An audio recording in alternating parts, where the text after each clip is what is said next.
पुराने भारत की एक अजीब सच्चाई। विष्णु और शिवा के हजारों मंदिर मिलते हैं, पर ब्रह्मा जी का नहीं। क्या एक झूठ ने सृष्टि के देवता को श्राप दिया? कहा जाता है ब्रह्मा जी के पास सब कुछ था, सृष्टि, शक्ति, ज्ञान। फिर आखिर ऐसा क्या हुआ कि उनकी ही पूजा धरती पर प्रायः बंद हो गई? यह कहानी शुरू होती है एक अनंत रोशनी के स्तंभ से, एक ऐसी ज्योति जिसका ना कोई आरंभ था ना कोई अंत, पर यही बना विवाद का कारण। एक दिन ब्रह्मा जी और विष्णु जी के बीच विवाद हुआ। कौन सबसे महान, कौन सबसे प्रथम? अधिकारता का ये टकराव देवलोक तक सुनाई दिया। तभी अचानक एक तेज प्रकाश ने सब कुछ धुंधला कर दिया। एक अनंत ज्योतिर्लिंग उनके बीच प्रकट हुआ। शिव का रूप सबसे अलग, सबसे अद्भुत। शिव बोले, जो इस स्तंभ का आरंभ या अंत ढूंढ कर आएगा वही सबसे महान माना जाएगा। और इससे शुरू हुआ एक दिव्य चुनौती। विष्णु जी वराह रूप धारण करके स्तंभ के नीचे की तरफ निकले। गहरी अंधेरी गुफा, समुद्रों का अंत, पर स्तंभ फिर भी नहीं दिखा।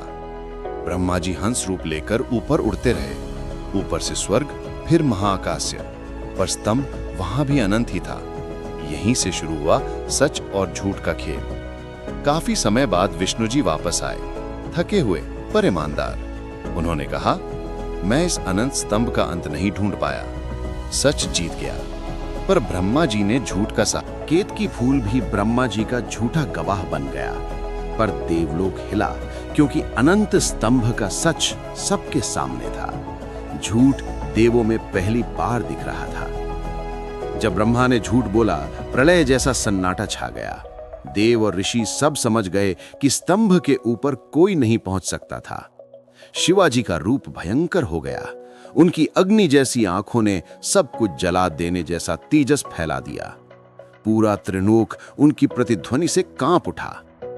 शिवा बोले, ब्रह्मा, तुमने झूठ बोला। जिसमें सत्य नहीं उसकी पूजा नहीं होती। उनकी आवाज ब्रह्मांड में गूंजती रही, जैसे समय को भी हिला रही हो।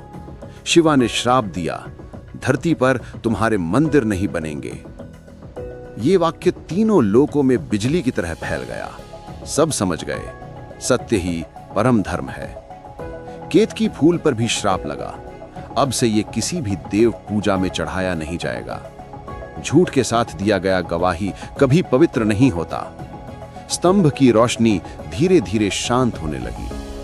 देव सब समझ गए कि झूठ चाहे देवता भी बोले, सत्य के सामने टिक नहीं सकता। ब्रह्मा बिल्कुल निशब्द रह गए। विष्णु जी ने शिवा को प्रणाम किया। उन्होंने स्पष्ट कहा, सत्य ही सबसे बड़ा धर्म है। देवलोक में पहली बार सबने ईमानदारी का इतना बड़ा प्रमाण देखा।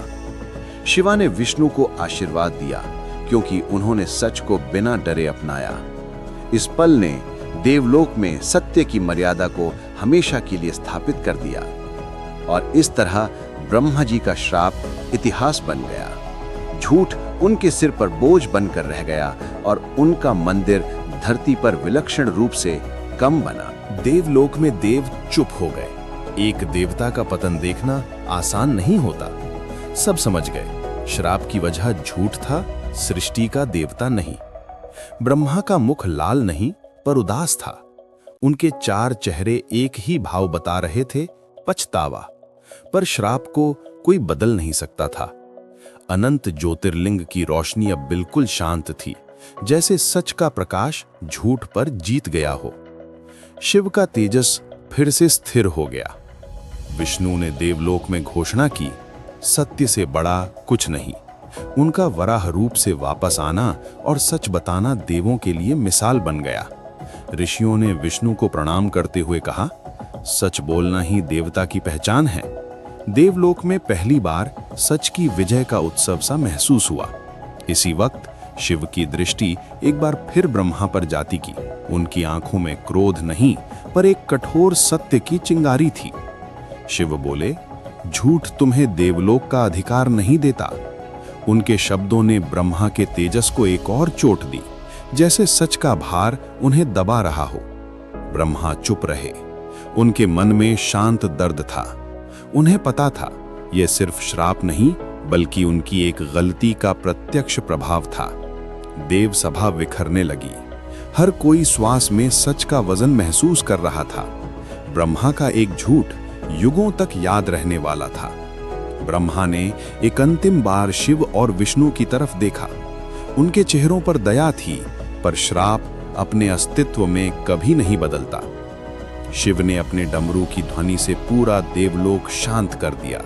उनका संकेत था, अब ये घटना अनंत काल की कथा बन चुकी है। श्राप के बाद ब्रह्मा ने स्वयं को सृष्टि रचना में और ज्यादा लगाया, जैसे कर्म से अपना दुख कम कर रहे हों, पर मंदिरों की कमी उन्हें याद दिलाती रही।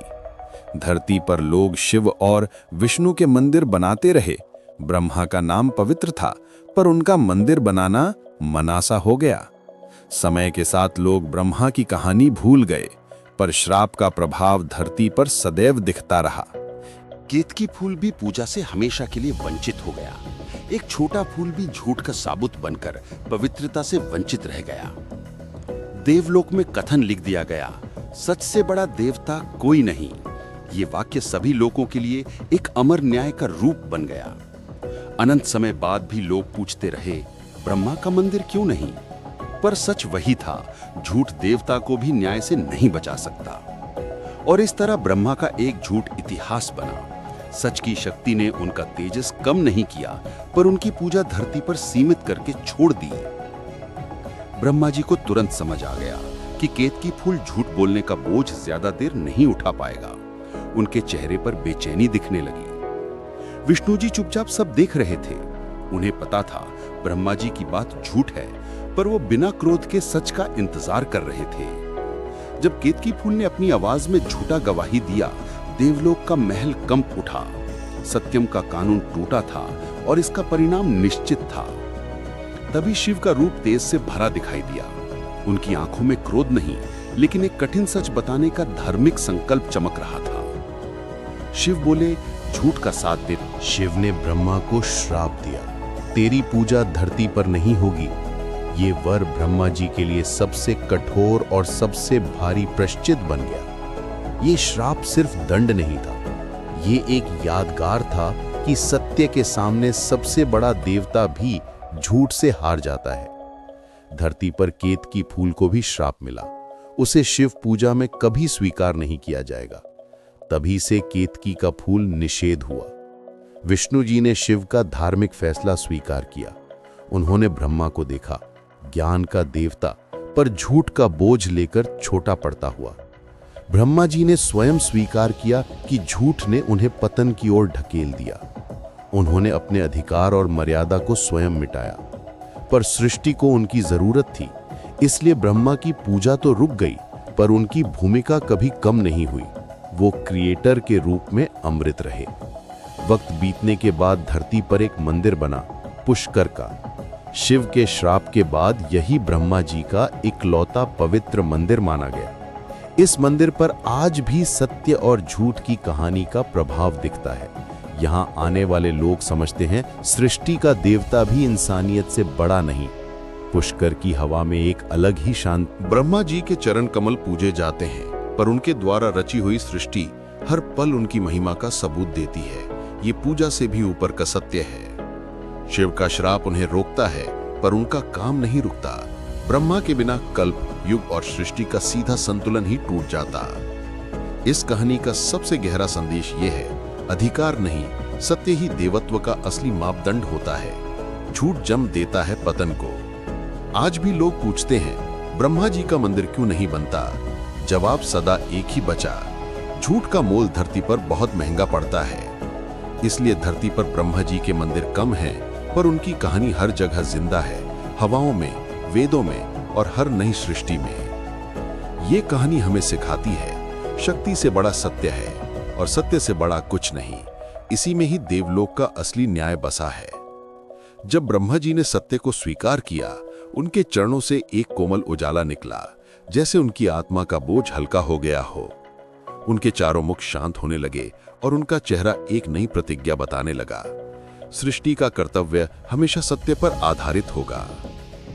धरती पर शिव का श्राप अपनी जगह सही रहा, पर प्रलय के बाद भी ब्रह्मा का काम कभी रुका नहीं। सृष्टि पुनः उनके द्वारा ही बनी। ये सच्चाई दिखाती है कि देवता भी गलती कर सकते हैं, पर उनकी असलियत उनके प्रायश्चित और सत्य के प्रति समर्पण से ही पहचानी जाती है। पुष्कर का मंदिर आज इस कहानी का एक जिंदा प्रमाण है, जहां सत्य के बोझ को महसूस किया जा सकता है भक्ति के मधुर रूप के साथ। यहाँ आने वाले लोग अक्सर रुककर सोचते हैं, अगर देवता भी झूठ से हार सकते हैं तो इंसानों को सत्य से कितनी गहरी शक्ति मिल सकती है। तो क्या ब्रह्मा जी का मंदिर फिर कभी बनेगा? शास्त्र के मुताबिक नहीं, क्योंकि श्राप शिक्षा था, पूजा का अभाव नहीं, सत्य का महत्व समझाना। जब भी कोई सत्य और झूठ के बीच उलझता है, ये कहानी हमेशा याद दिलाती है, शक्ति नहीं, सत्य ही सबसे बड़ा देवता होता है। और इसलिए ब्रह्मा जी का मंदिर कम जरूर है, पर उनकी विरासत हर प्रार्थना, हर वेद मंत्र और हर नई सृष्टि में सदा जीवित रहती है। अगर आपको ये कहानी ने सत्य का असली अर्थ समझाया हो, तो इस वीडियो को लाइक, शेयर और कमेंट जरूर करें। और हाँ, क्या आपको और भी ऐसे रहस्य चाहिए?